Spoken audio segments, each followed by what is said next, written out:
It was enough, and it's honours even, spoils shared of this tie still on the knife edge. Absolutely it is, and both sides have had a look at each other now, and I think they'll both be relatively comfortable going into the second leg. Fascinating game ahead. That's next Thursday night at 8 o'clock. This one, it looked to be going United's way when Xerxes, from that fabulous cross by Garnacho, finally broke the deadlock, the 58th minute. But the hand of fate intervened, the hand of Bruno Fernandes, to be absolutely accurate, giving away the penalty converted by Mikel Oyarzabal, but evened things up, and that is how it has ended in San Sebastian. With the second leg to come, it's delicately poised. Real Sociedad 1, Manchester United 1. Thanks, George and Gary. Well, a draw at St Sebastian, but Kenny, a better performance, you'd have to say, from Manchester United in that second half. Yeah, better performance from both teams. A better game second half. The intensity was better. The quality levels went up. He was prominent, obviously, for Manchester United. And they got themselves in a great position, United. At 1-0, you felt they could go on and get a second goal, Aisling, but a self-inflicted wound after that, giving away the penalty in the manner in which they did. You'd have to say at the end, maybe even hanging on a little bit. Yeah, the Real Sociedad definitely had the chances coming near the end, Richard. Yeah, they injected a bit of speed into their team for the last 10 or 15 minutes there, and they caused United some real problems. And it's I suppose it's a warning shot for the second leg next week, that they do have a little bit of threat up front, because the first half there from Sociedad, it was all nice football without any real speed up front, but they showed they've got it, and yeah, it's all set up for a really good game next week. Yeah, you can see the United fans thanking, the fans for being there tonight. It's important that the fans keep behind these players.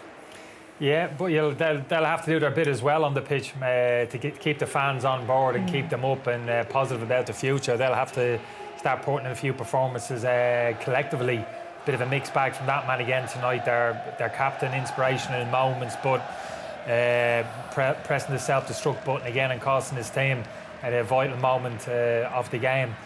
I think both teams will be happy going into the second leg at Old Trafford next week, and having had a look at each other. Gary Breen made that point. I think he was absolutely right.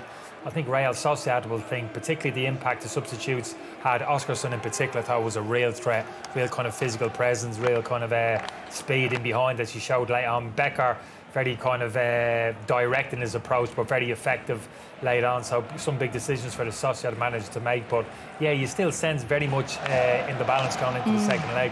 Yeah, the Man United players don't look overly happy there, Richard.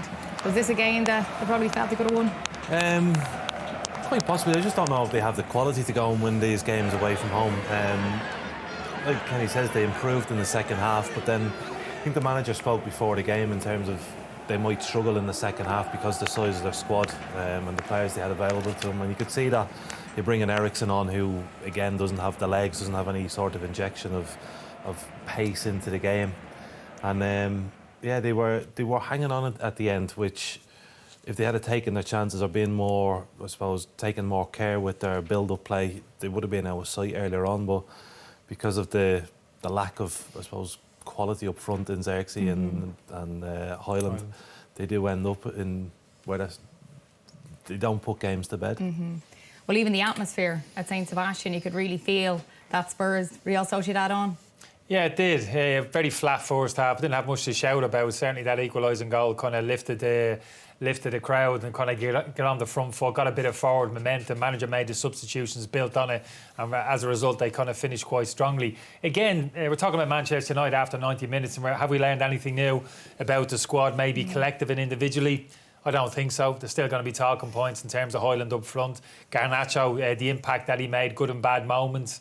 Can you trust him in the future in this new number 10 position? I think that's always an interesting one. Learn nothing new about midfield. There's no future in Casemiro and Fernandes. We know that. Is there a future anywhere in the team for Bruno Fernandes? Still a big question mark there for me. So small little area of concern then as well.